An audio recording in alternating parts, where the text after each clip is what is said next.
চোখের সামনে এত সুন্দর সিনারি দেখে নিজেকে কি আর রুখে রাখতে পারা যায়? তাই জার্নি করার যা ক্লান্তি ছিল তা যেন কেন উধাও হয়ে গেল।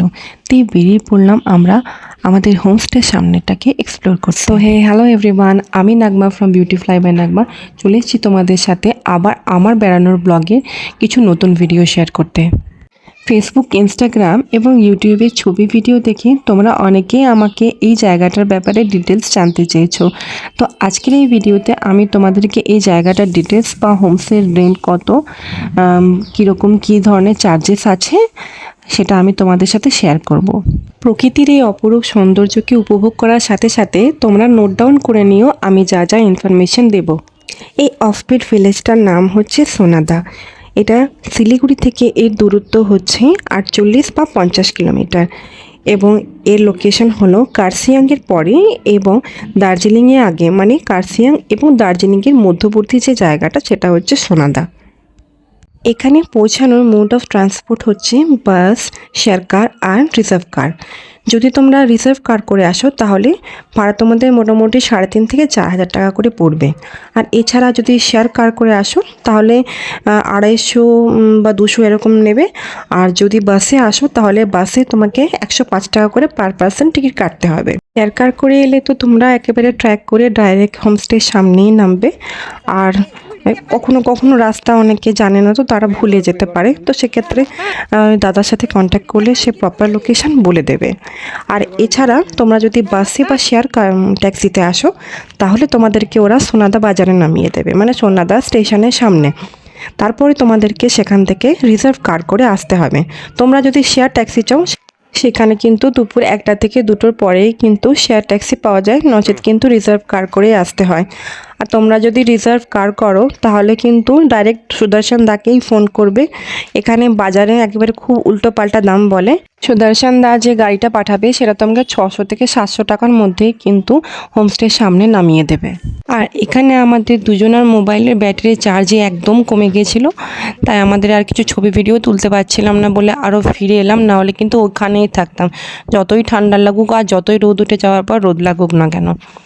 তো শেষমেশ তোমাদেরকে বলে দিই, এখানে হোমস্টে রেন্ট হচ্ছে পার হেড 1500 টাকা করে, মানে পার ডে যদি দুজন থাকো তাহলে 3,000 টাকা করে লাগবে। আর এমনি ফুডিং 4 বেলা তোমার খাওয়া দাওয়া, ব্রেকফাস্ট, লাঞ্চ, ডিনার, এছাড়া বিকালে স্ন্যাক্সও আছে। দিনের বেলা ভিউ তো একেবারে তাড়িয়ে উপভোগ করলাম, কিন্তু এক্সপেক্ট করিনি যে বিকালের ভিউটাও কিন্তু আরেক রকম হবে। দিনের বেলার ভিউ যতটাই বিউটিফুল, বিকেলবেলার ভিউ কিন্তু আরও বেশি মায়াবী। তুমি যাও। বিকেলে ওরা দিয়েছে চা, গরম গরম চা। আমার তো এতক্ষণ গলা দিয়ে আওয়াজ বেরোয়নি। আমি চা খাই না, আওয়াজ বেরিয়েছে গপ করে। আমি চা খাই না, কিন্তু আমাকে বাধ্য হয়ে খেতে হবে। তার সাথে পকোড়া দিয়েছে, অনেক কত পকোড়া। আরে আসল চা প্রেমিক তো এদিকে আছে। এই যে ছাপা শুধু চা নিয়ে শুধু ফটো তুলতে পারে। আমি চা নিয়ে খেতে পারি। এত মায়াবী সিনিক ভিউ দেখতে দেখতে আমরা এনজয় করছিলাম লাল চা আর পাকোড়া। এরা অনেক খেয়ে নিয়েছে, আমার জন্য আপনি নাক সাফ করে দিয়েছে। আমি কুকুরের চক্করে লাফাতে চলে গেছে। তো আমিও তো তাই, এই ছেলেগুলো আঁকড়াম দেবো দেখছিস, পেঁয়াজটা চায়ে ডোবাচ্ছে, বিস্কুট নেই। चाय बढ़िया है और चाय पीने वाला असली वाला यही है। চিনিও বেশি না, আমি চিনি এমনি খাই না। এইটা দার্জিলিং টি বলতে ভুলে গেছি, চিনি দেওয়া লোকাল টি, লোকাল টি ঠিক আছে। আর এখানে সিনারিটা সত্যিই খুব সুন্দর, দারুণ, অসাধারণ। থ্যাংক ইউ দাদা, আপনি একটু বাইরেটা নিয়ে নিন বাস, কিন্তু এটা সত্যি লাগছে।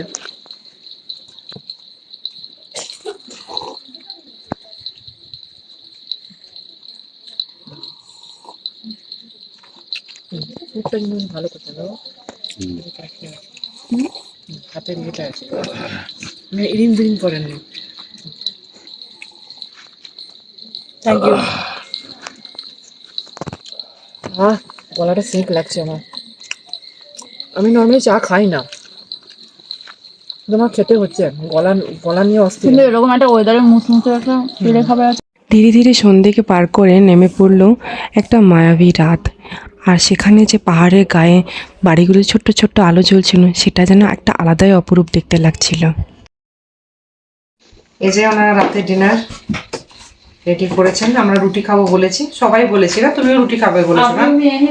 ঠিক আছে, এখানে যেমন ডিমের কারি আছে, ক্লোজ নিয়ে আসো এবার।